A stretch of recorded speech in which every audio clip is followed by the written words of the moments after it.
Harlem, 1963. A midnight blue Cadillac Eldorado rolls down 125th Street, chrome catching the summer sun. Inside, Bumpy Johnson sits in the back seat, gray fedora tilted just so, diamond ring catching white on his left hand. The most powerful man in Harlem, untouchable, respected, feared by those who needed to fear him, loved by those he protected. The car stops at a red light at the corner of Lenox Avenue. That's when it happens. A white man in his mid-30s steps off the curb. He's wearing the telltale signs, boots polished to military precision. A certain swagger that comes from believing you're superior just by existing. He looks at the Cadillac, looks at the black man in the back seat, and he does something that would seal his fate for the next 72 hours. He spits. The saliva hits the rear passenger window, sliding down the glass in a grotesque trail. Then he smiles, not nervous, not afraid. Proud. He adjusts the edge of his jacket, and for just a second, Bumpy sees it. The emblem, Ku Klux Klan, right there in the middle of Harlem. Bold as day, this man just disrespected the king. Bumpy's driver, a man named Charles who'd been with him since the Policy Bank days, reaches for the door handle. His knuckles are white. The bodyguard in the front seat has already put his hand inside his jacket, fingers curling around cold steel. Bumpy's voice cuts through the tension like a blade through silk. "Drive!" Charles turns, disbelief written across his face. "Boss, I said drive, quiet, calm, almost gentle." But Charles has worked for Bumpy Johnson long enough to know that the quieter the voice, the more dangerous the moment. The Cadillac pulls away. Through the rear window, Bumpy watches the man laugh with his friends, 3 other men who'd been watching from the sidewalk, all of them enjoying the show. They think they've won. They think spitting on Bumpy Johnson's car and walking away means they're untouchable. They have no idea they've just started a clock, 72 hours. That's all they have left as free men. See, here's what you need to understand about Bumpy Johnson. By 1963, he'd already done time in Alcatraz, survived attempts on his life by the Italian mob, outlasted Dutch Schultz's entire operation, and built an empire on Harlem's streets that generated millions. He wasn't just a gangster, he was a strategist, a chess player in a world full of checkers enthusiasts. And Bumpy Johnson didn't react. He calculated. Violence was easy. Any fool with a gun and anger could pull a trigger. But true power? True power came from patience, planning, and making examples that people would talk about for decades. What happened to that KKK member would become legend. Old-timers in Harlem still tell this story in barbershops and on corners, and every time they tell it, they make sure young people understand the lesson embedded in every word. Respect isn't given. It's taken. And Bumpy Johnson was about to take it back publicly, theatrically, and permanently. The first thing Bumpy does when he gets back to his office above Small's Paradise is sit down with a glass of Hennessy and think. Not rage. Not immediately plan revenge. Just think. His wife Mame knows that look. She's seen it before. The cold, calculating stillness that comes over him when someone makes the mistake of believing they can disrespect him without consequence. "How long?" she asks, already knowing. 3 days, Bumpy says. He hasn't touched the Hennessy yet. "I want his name, where he lives, where he works, who his family is, what church he attends, every place he goes. I want to know everything about him in 48 hours. Within 6 hours, Bumpy's network delivers. The man's name is Robert Holloway, age 34, works at a shipping warehouse in the Bronx, lives in Yonkers with his wife and 2 young daughters, member of a local KKK chapter that's been trying to establish a foothold in the outer boroughs, recruit members, intimidate black families moving into previously white neighborhoods. Holloway is middle management in the Klan hierarchy, not important enough to be protected, but visible enough that what happens to him will send a message. Bumpy spends that first night learning everything. Holloway drinks at a bar called the Patriots Tavern on Thursday nights. He takes the same route home every day, stops at the same diner for coffee every morning at 7:15. He's predictable. Creatures of habit always are, and predictability is a weapon in the hands of someone who knows how to use it. But here's where Bumpy's genius shows. He doesn't want Holloway dead.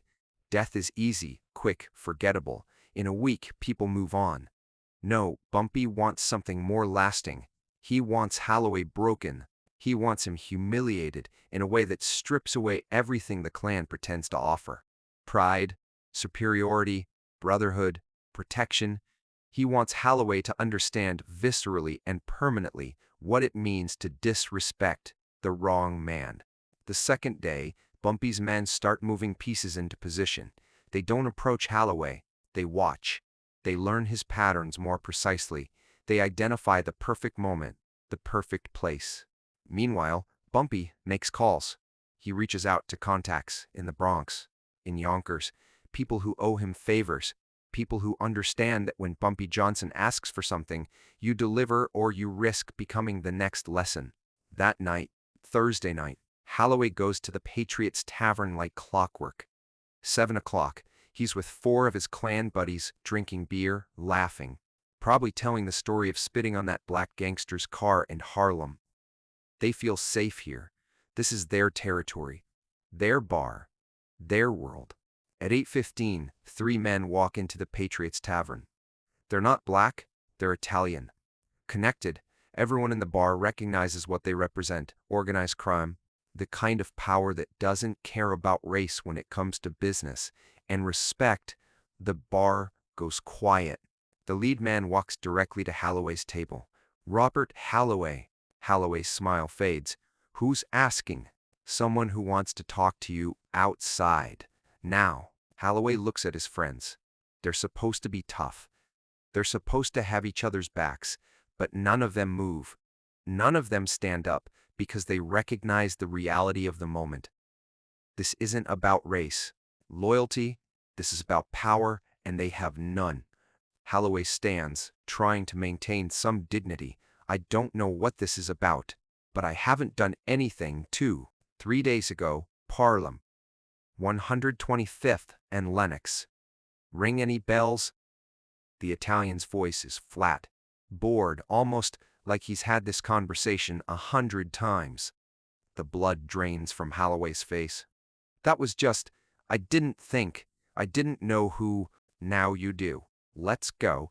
They don't drag him. They don't beat him right there. They simply walk him outside, and Holloway goes because at some level, he understands that refusing means something worse. 2 cars are waiting.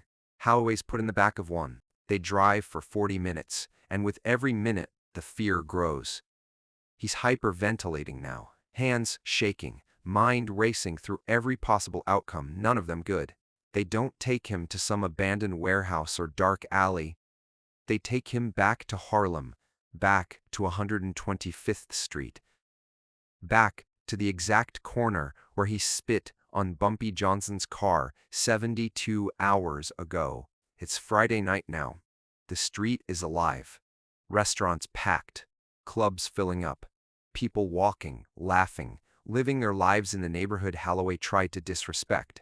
Bumpy Johnson is standing on the corner, same fedora, same diamond ring, different suit, but charcoal gray this time, perfectly tailored.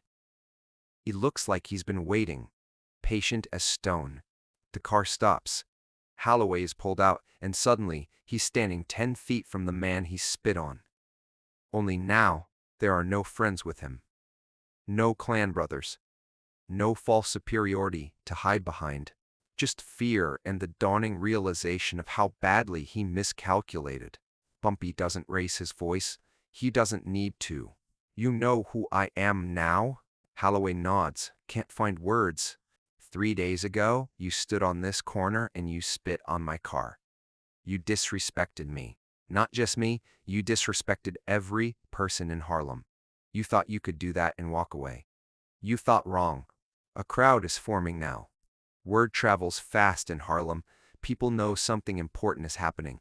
They're watching from storefronts, from across the street, from cars that slow down to see.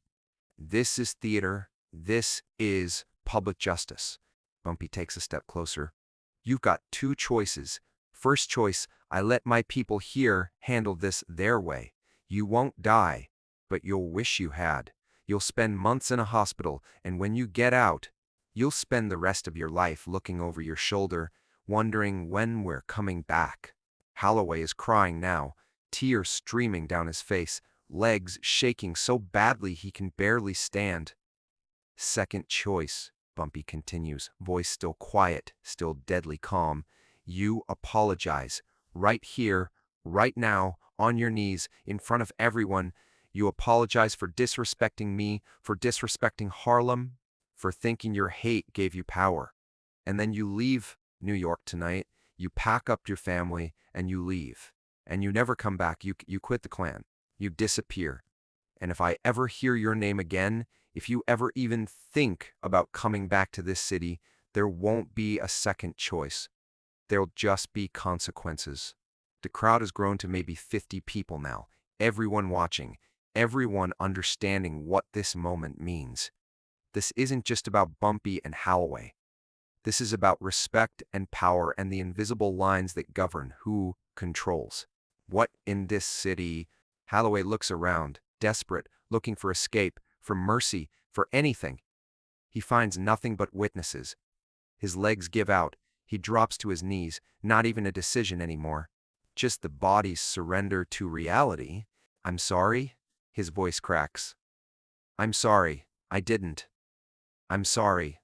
Louder, Bumpy says, everyone needs to hear. I'm sorry. Holloway's sobbing now, broken completely. I'm sorry for disrespecting you. I'm sorry for what I did.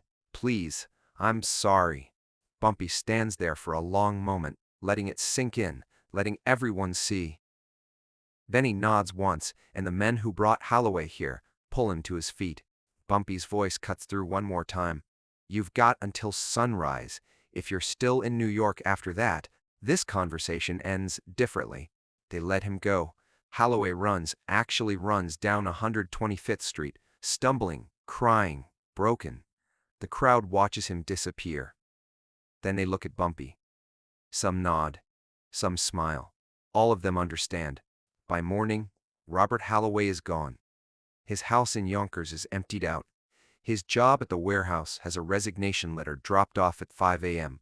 Later, someone tracks him to a small town in Ohio, but he never comes back to New York. Never rejoins the Klan. Never tells the story except in whispers, in shame, to people who ask why he left so suddenly. What happened that night spreads through Harlem like fire. People tell it in barbershops, in churches, in schools. The story grows, gets polished, becomes legend, and with it comes the lesson. You can have all the hate in the world, but hate without power is just noise. Respect, real respect, is earned through action and defended through intelligence. Bumpy Johnson could have had Holloway killed. It would have been easier, simpler, but Bumpy understood something deeper. A dead man becomes a martyr to people like the Klan. But a broken man, a man crying on his knees in front of 50 witnesses, that becomes a warning.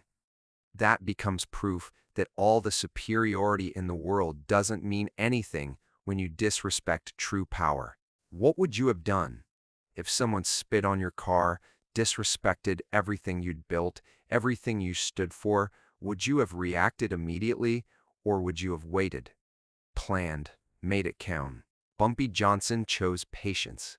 He chose strategy. And 72 hours after that spit hit his window, he got something more valuable than revenge. He got respect, validated publicly, witnessed by his community, and sealed into legend. That's the difference between gangsters and kings. Gangsters react, kings calculate. If this story made you think about power differently, hit that like button. Subscribe for more true stories about the strategic minds who shaped history from the shadows. And drop a comment. What's the most calculated move you've ever seen someone make? Let's talk about the difference between revenge and justice in the comments below.